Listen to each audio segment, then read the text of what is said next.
You want to launch? Let's do it.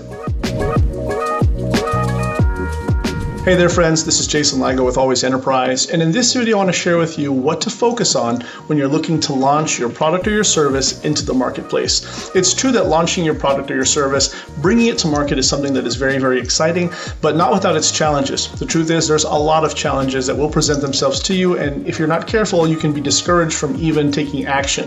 We don't want that to happen, and so what I'm going to offer you in this video are 3 key areas that you should focus on. I promise you that if you prioritize these areas of focus, you certainly will not be left by the wayside, and it'll give you a clear understanding and the encouragement you need to continue to push forward until you have a proper launch. Let's go ahead and dive right in. Now, again, these are going to be 3 very specific areas of focus that should dominate the priority of your time. If you focus on these areas, you will not long for what's the most important thing to worry about at this particular time, because in my opinion, these 3 should always be at the top, no matter what stage of the launch you're in.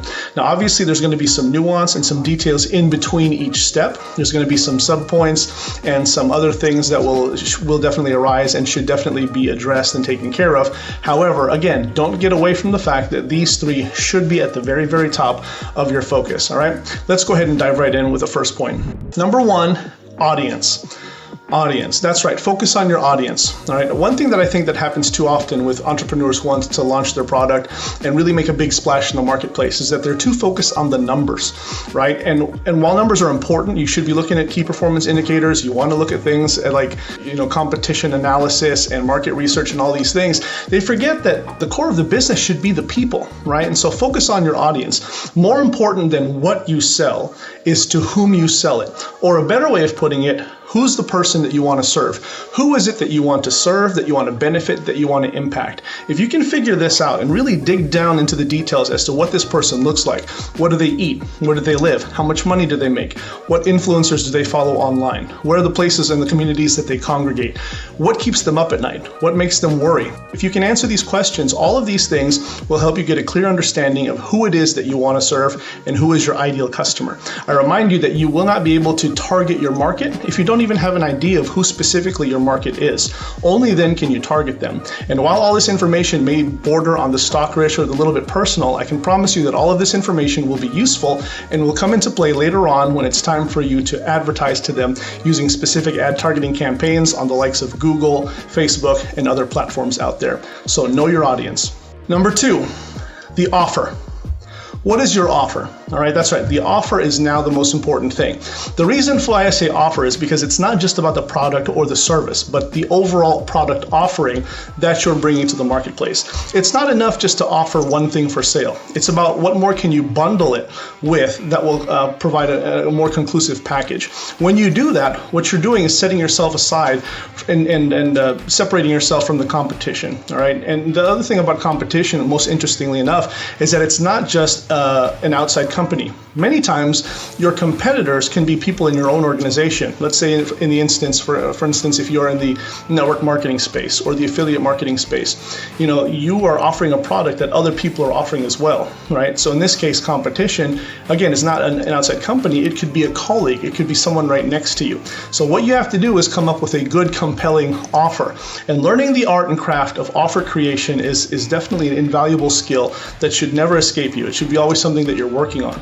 And so as you're planning this big launch into the marketplace, make sure that you have a good offer nailed in, wherein you know exactly what you're offering, to whom, and because you know who your target market is, as prescribed in the first point, now you can craft a specific offer to them. So often I find a lot of entrepreneurs get stuck because they're trying to be a disruptor. I think there's a lot of merit now in that word. There's a lot of a lot of finesse and a lot of attraction to being a disruptor, right? Or to be able to be an innovator and say, well, I just want to come up with this great idea that's going to turn an industry on its head.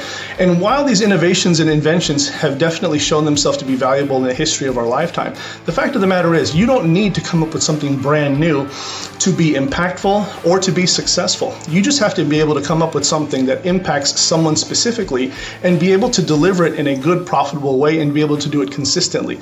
All right, it's not necessarily what you're serving, it's how you serve it that makes sense and that can make the biggest impact. So for instance, let's say that we are in the weight loss niche or the fitness niche. All right, if you're in that particular marketplace, you've been able to hone in on the person that you want to serve. Let's call it a female, right? Maybe it's a female with a family, a married lady with kids who struggles with weight. All right, now that we know those demographics, and we could certainly dive in a little bit more, but at least if I know that's the person that I identify with and want to serve, now I can craft an offer that is more specific to her. So for instance, with those demographics, I might consider developing an exercise program or a fitness program of sorts, and bundled with, in terms of making a big offer, bundled with, say, recipes and meal planning tool and customized workouts and consultation on psychology of eating and so on and so forth. Do you understand what I'm saying? Because I nailed in who I want to serve, now I can tailor and craft an offer specific to them, which will automatically, right off the bat, make me a lot more attractive choice than the competition who's just looking to sell a product. Number 3, message. Message. That's right. Your overall messaging is probably the most challenging part of this tri-part series as far as the most important things you should focus on when launching your product. So often I find that a lot of entrepreneurs want to launch a product, launch a service, and they're so enamored with their own product, they drink their Kool-Aid, so to speak, that they forget that they still need to make sure that it is valuable to the consumer, and more importantly, it's something that is understood by their prospects and who would become their customers one day.